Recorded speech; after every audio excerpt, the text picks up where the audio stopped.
মানুষের জীবন এটা একটা ফানি বিষয় না। সেই মানুষগুলোর রক্তের দাগ এখনো পর্যন্ত শুকায় না এবং সেই খুনের সাথে সরাসরি সম্পৃক্ত। বিশেষ করে আবুল কালাম আজাদ তো সে প্রধানমন্ত্রীর প্রেস সেক্রেটারি ছিলেন প্রাক্তন, আর বুলবুল এবং এই ইকবাল সুবহান চৌধুরী এই দুজন সরাসরি খুনের সাথে জড়িত। কারণ 4 তারিখ রাতেরও তাদের যেই আপনার টক শোতে বক্তব্য, তার ঠিক 1 সপ্তাহ আগেও শেখ হাসিনার সাথে তাদের দেখা, সেই যে প্রেস ব্রিফিং এ মত বিনিময় যেটা হয়েছে, সেই অনুষ্ঠানেও তারা যে বক্তব্য দিয়েছেন সরাসরি ছাত্রদের বিরুদ্ধে, বাংলাদেশের মানুষের বিরুদ্ধে কথা বলেছেন এবং শেখ হাসিনাকে উস্কানি দিয়েছেন যাতে এই খুনগুলো করা হয়, যেভাবেই হোক শেখ হাসিনা যেন রাষ্ট্রীয় ক্ষমতায় থাকেন। অতএব তাদের বিরুদ্ধে সেই অভিযোগ আনা উচিত এবং তাদের বিরুদ্ধে সেই হত্যা মামলাও আছে। এটা হচ্ছে সবচেয়ে বড় জিনিস। অতএব কষ্ট আসবে, এটা আমার মনে হয় চিন্তা করা উচিত ছিল। আজকে যারা এখানে দাঁড়িয়ে ছবি তুলেছে, আমি তো শুধু জামাত ইসলামের আমির একা তো না, সেখানে বিএনপির অনেক লোকজন ছিল, সেখানে শিবিরের অনেক লোকজন ছিল। তাদের কোন কারণে, কে তাদেরকে গণধোলাই না করা থেকে বিরত রেখেছিল, সেই নামগুলো প্রকাশ করা উচিত।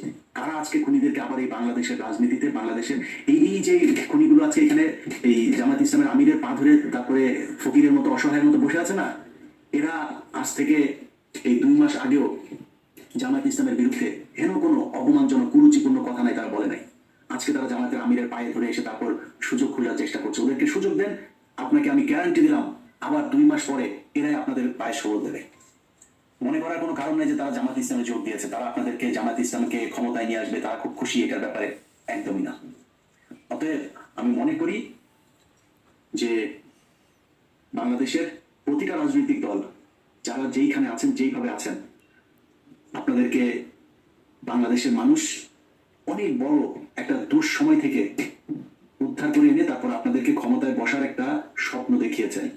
অতএব যেই মানুষগুলো রক্ত দিয়ে আপনাদেরকে ক্ষমতায় আনার জন্য একটা সুযোগ করে দিয়েছে, আপনাদের ওপেনে রাজনীতি করার, ওপেনে প্রেস ক্লাবে গিয়ে বসে থাকার সুযোগ করে দিয়েছে, তাদের প্রতি মিনিমাম দায়বদ্ধ থাকা উচিত।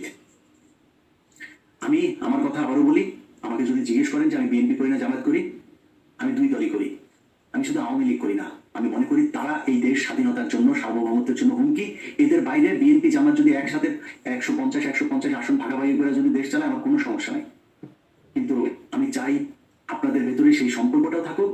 আপনাদের ভেতরে কোন্দল তৈরি করার জন্য যারা নানান ধরনের গোয়েন্দা তৎপরতা চালায়, তাদের ব্যাপারে আপনারা বুঝেন এবং আওয়ামী লীগের এই যে দালাল, যে খুনিরা আপনাদেরকে ধরে আপনাদের ঘাড়ে বসে তারপরে বাংলাদেশের রাজনীতিতে আবার প্রতিষ্ঠিত হওয়ার চেষ্টা করবে, তাদের ব্যাপারে আপনারা সজাগ